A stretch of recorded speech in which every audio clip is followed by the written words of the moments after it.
Coach Ray here from Pro Angles Hitting. I wanted to go over some really efficient movements between Jocelyn Allo here on the right and Ashley Prange with Alabama over here on the left.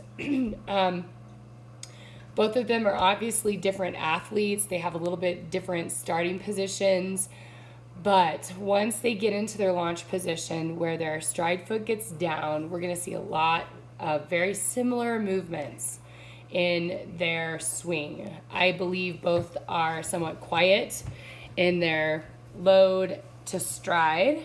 Jocelyn Allo has a little bit louder leg load, bigger leg load than Ashley Prange does here on the left. But we're going to see almost the identical swing mechanics to help them be really powerful hitters. And I believe that our young athletes can be taught these strong and efficient mechanics. Are they going to be as powerful as Jocelyn Allo and Ashley Prange right now? No, probably not, because they're not college athletes and they're not lifting every day with their teams and things like that. But they can definitely be taught at a young age, if we do it correctly, at a slow rate and at the edge of failure. They can be taught these efficient movements. And I live for hearing about their success, watching them smile, seeing them feel powerful on the ball and efficient in their swing, and watching their contact rate and power increase.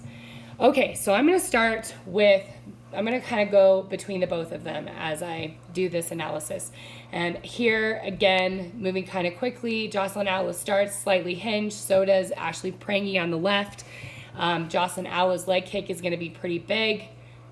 Jocelyn Allo's leg kick is pretty big. Ashley Prange's is not. She just lifts slightly and then strides.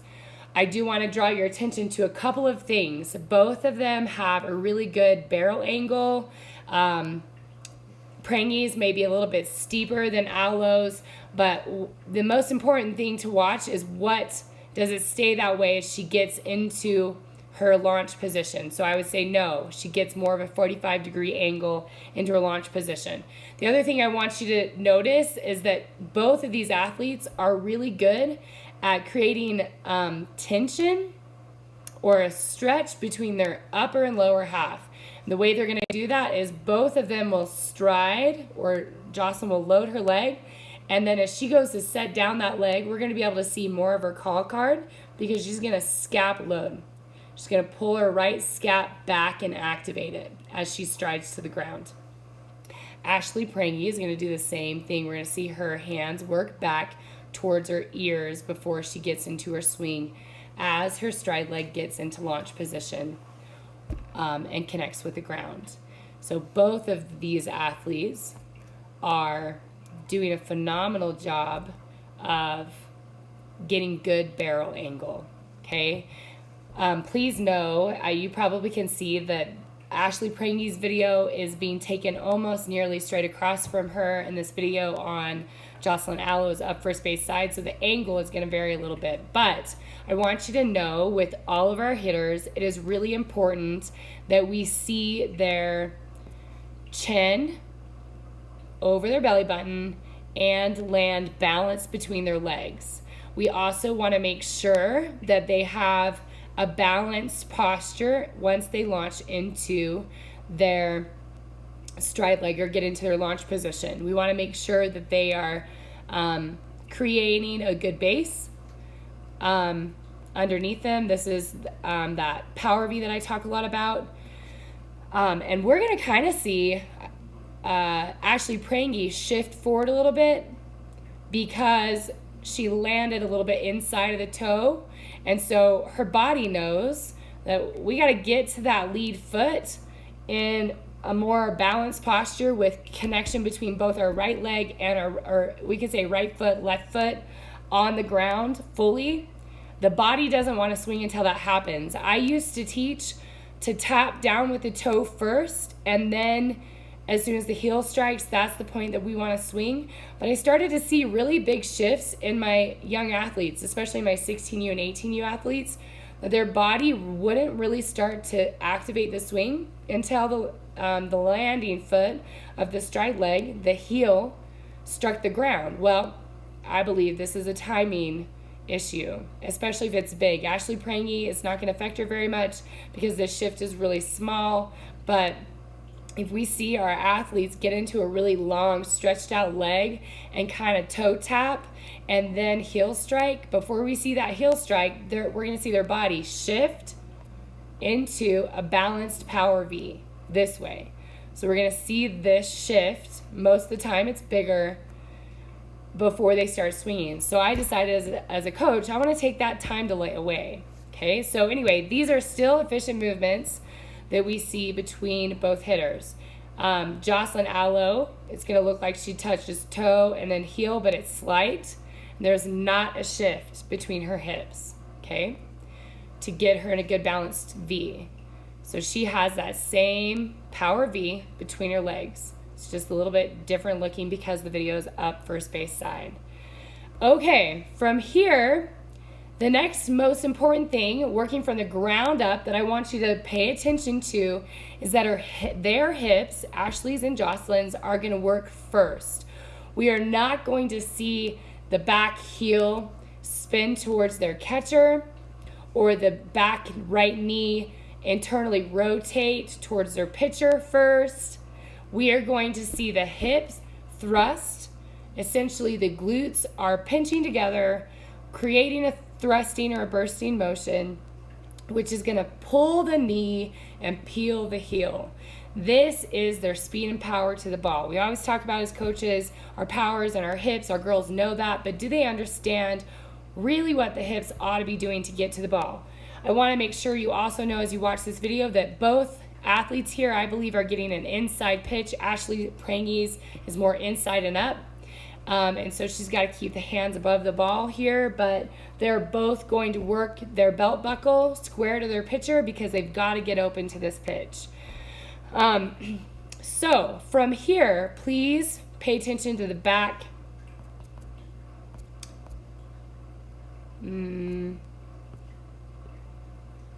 It's back leg on both athletes. We are not going to see the knee spin or the heel spin up. Now, is the knee working towards the line? Yes, but that's because she's shifted here on Ashley, and then it's going to get pulled because the hips are going to start to rotate and thrust or burst against her front side. Jocelyn Al is the same way. Please make note that her heel is last to lift from the ground. It's not the first thing in her movement. So that notion of like squish the bug, we've thrown that out the window. We're done with squish the bug. Most coaches are on the same page as far as that goes in hitting. We don't want our athletes to just spin the back heel on top of the ground. There's no ground force there. So from here on Jocelyn Alo, we're going to see her hips thrust first and pull the knee, then the knee will peel the heel. She's going to stay anchored in the big toe as she's swinging. She got her belt buckled to her pitcher, so the back right knee has to follow suit. The same will be true for Ashley Prange. Belt buckles at her pitcher, knee will follow suit. If she were hitting an outside pitch, we're not going to see the belt open up as much or the knee get pointed to the pitcher as much, in my opinion. If we do, then our hitters are going to end up spinning off the ball. We really want them to stay closed more to the outside pitch and hit opposite side of the field. Teach them to be able to hit opposite side of the field.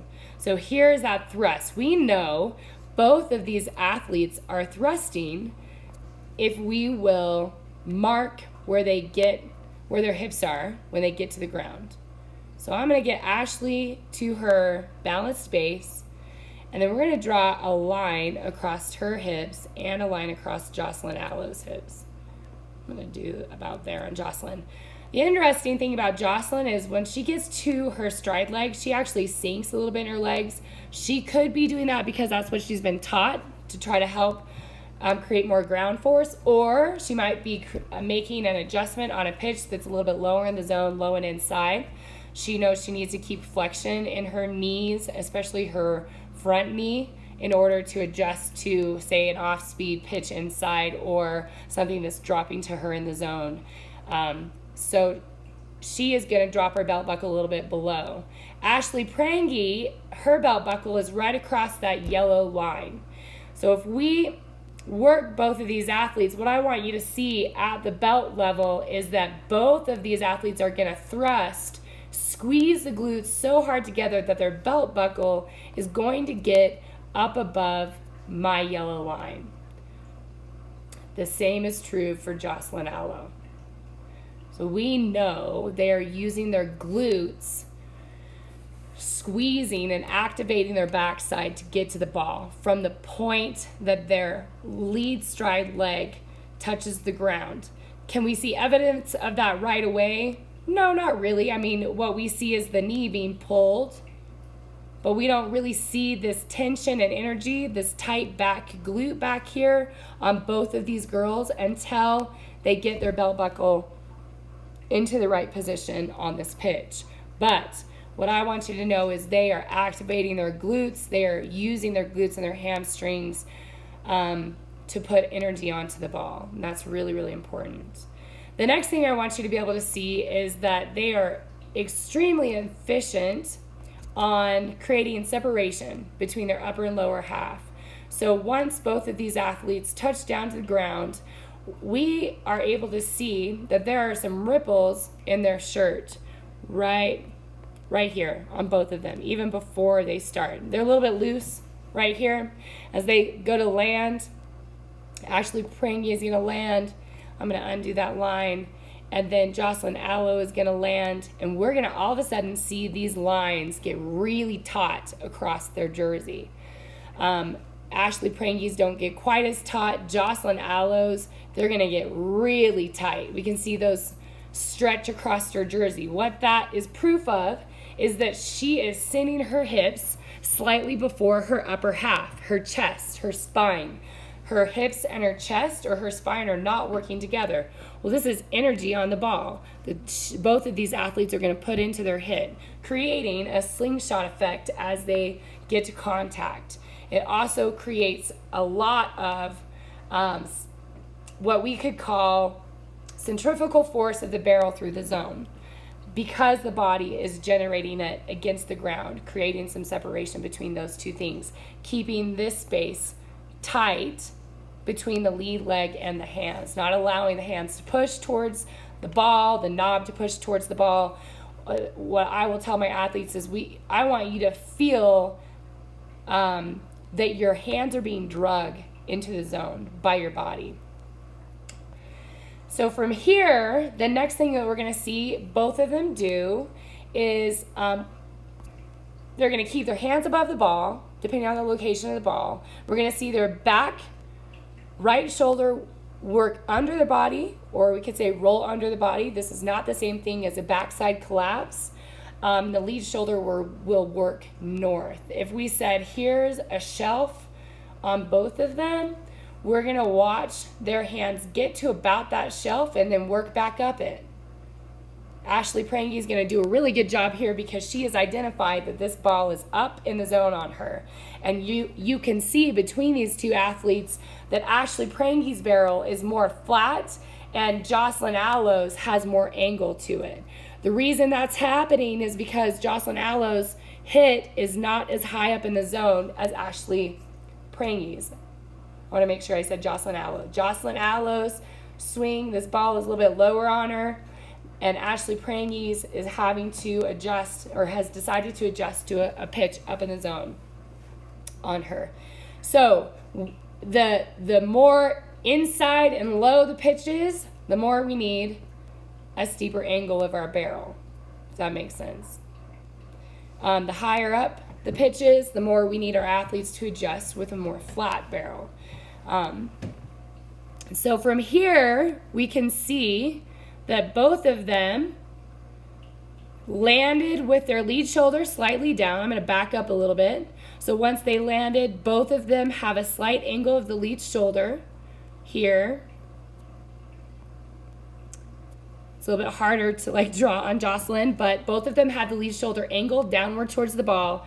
We're going to see Prange adjust and get flatter and then work it up fast so that she can get to this rise. But both of them are going to work north-south. Jocelyn has more tilt and more angle of her spine over the plate this way because that ball is a little bit lower on her. Prange won't have that tilt as much. She has a tilt, but it's not as severe.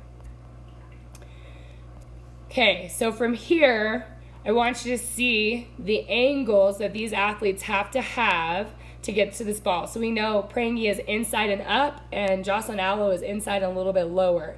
Jocelyn Allo is not perfect. She bars a little bit in this front arm, so we see the front arm get a little bit long and extended, but she recovers from it. If we see our athletes get into that position, then it could cause a lot of problems. I believe that Jocelyn Allo is able to recover from it because her back arm stays what we could call slotted into her side. Okay, so I've listened to a lot of coaches teach a back right arm slot, elbow slot, and I believe she recovers from that bar because of this arm slot. Now, I also believe that if we teach our athletes to arm slot on every hit, if my athlete gets really tight right angles on an outside pitch, they're probably going to struggle to get to that outside pitch well. So we want them to know the difference between those. So then I want to work or show you the plane that their barrel gets onto and how early it gets on plane with their pitches. So I'm going to walk backwards a little bit. I'm going to find the plane of each pitch. Okay, so here's Jocelyn's. Probably going to work somewhat down. I'm going to watch the path of the ball. Actually, hers works up. Sometimes I'm wrong about that. So this ball is rising just a little bit.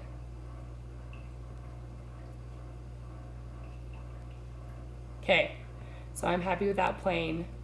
And then with Prange, this ball is really up right across her chest. We're going to see if it rises as well. I don't think it did. It stayed right on that plane. Okay, so I'm going to back these athletes up, and I want to talk about when their barrel gets on plane with a pitch. And I'm going to draw an extension of that line on both of them. Okay, I know it's not perfect, but you'll be able to see what I'm going to show you in a minute. So from here, both these athletes are going to thrust first with their hips, then their hips will stop, and then the chest will catch up to the hips.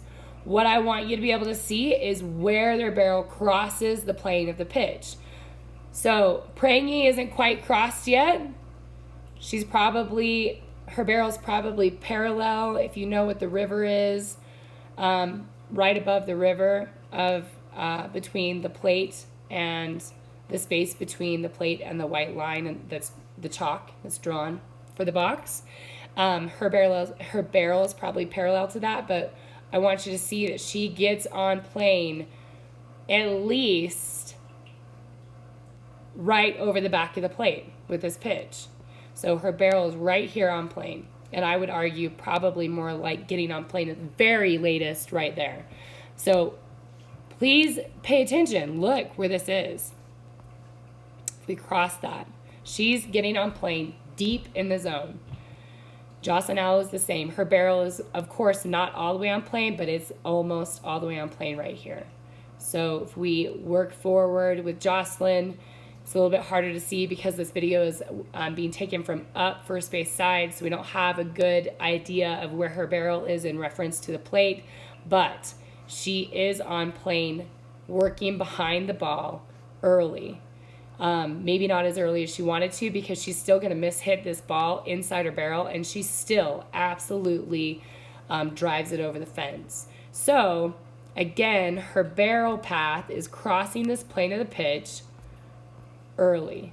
This allows our athletes to open their timing window on their hit, to have the most maximal amount of time to get to this pitch. And Prange, you can see Prange gets really good angles to this ball. She's got really good angles in her arms. That power triangle is really tight. She's in her legs. She's got really good front side resistance. And Aloe is in a really good position as well. Mishitting slightly inside, but still in a really, really good position. Both of these athletes have phenomenal front side resistance. They are hitting into or thrusting into the front side of their left hip. This is so important to understand. We don't want our athletes to swivel their hips and spin to the left or spin off to the third base side dugout. We need them to keep their direction towards the field as they're hitting.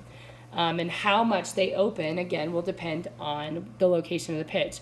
So really quickly, I just want to show you their front side resistance. Both of them, their eyes are back behind their stride leg.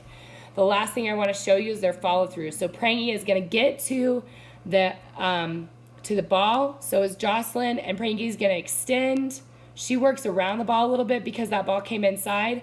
So we're going to see her body continue to rotate a little bit. She's going to extend her arms. She has more to give in her elbows, but she's still completely ripped through this ball. So again, remembering that we're never going to be perfect, but we'll always aim high. So she still has more to give in her elbows to push behind this ball. She's going to finish pulling through, okay? What I try to teach my athletes is I don't mind if you roll the wrist as long as you try to get extension out of those elbows. So something I want to show you is as she pushes through right here, she's going to roll. She's going to roll her top wrist over her bottom wrist eventually. Well, that ball is long gone. It's nowhere to be found. Okay, that is important to know. Of course, if she were to roll right here, it's going to be problematic, but she's not. So be wise about, as coaches, what we're trying to teach and what we get picky about. Okay, same with Jocelyn. Jocelyn's going to get to this pitch. She's going to work up the plane until she's fully extended almost in her elbows. And then that's the only point where we start to see her barrel come off the plane in this pitch. And then she's going to start to roll again, the top hand over the bottom hand. Her extension in her elbows is her cue to give her back to her catcher. And can you continue through her swing?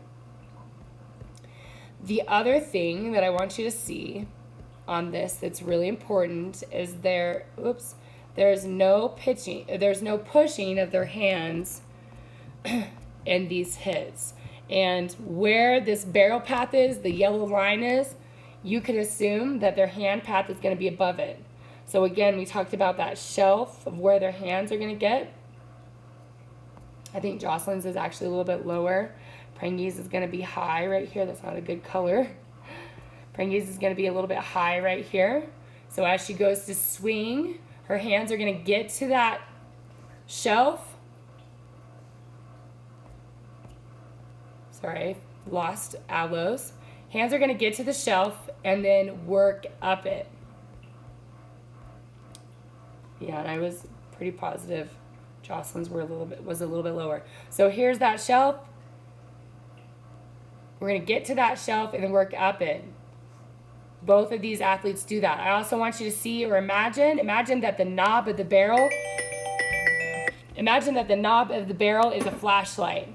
And as they're coming through with their body, bringing the barrel to the pitch with their body, the knob is going to flash the ball and then flash the pitcher. And it ends up getting worked upward so that these athletes then can pull and finish upward on the ball. So if I walk back right here, we can see the knob is facing upward on both of these athletes, pointing upward. The hands are above the end of the barrel on this. On Prange, Ashley Prange, her hands are less above. They're still above, but they're less above the end of her barrel. You can see that here pretty well. Okay, so these are mechanics, efficient mechanics that are being mirrored in Pac-12 hitters. The best hitters. Ashley Prange is one of the best power hitters. Should everybody be a power hitter? No, definitely not. That depends on their build, their strength, and their sequence. But can we teach these mechanics in all of our hitters? Yes. Should we teach them in all of our hitters? Yes, I believe so. This is what will help them be a force to be reckoned with behind the plate and do damage against pitchers who have a lot of speed and movement and are really efficient in the circle. The last thing I want to show you is how quiet their eye movement is on both of them. So I'm going to walk them back into their pre-swing. So if we start with Ashley, I'm going to start with Ashley a little bit, and here is Jocelyn's circle around her eyes. Man, I don't like my drawing today. So Ashley's going to stride. There's slight forward movement there, but she keeps her right knee over her ankle.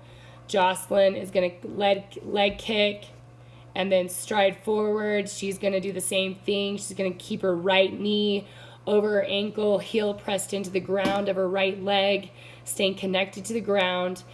Both have a slight amount of forward movement. Okay? Then from here, they're going to swing and work back into or against the front leg. So we'll actually see Jocelyn work back into that right circle, or the red circle. Prange is in between both. This is frontside resistance. This helps our athletes be like a brick wall when they're making contact with the ball. We need frontside resistance. We need to have them learn to hit against their front leg, their front hip, not on top of that front hip. If they're on top of that front hip, we see athletes spin off the ball often. This is Coach Ray from Pro Angles Hitting. I hope you enjoyed this video. Please let me know if you have any questions. Happy hitting. Talk to you soon.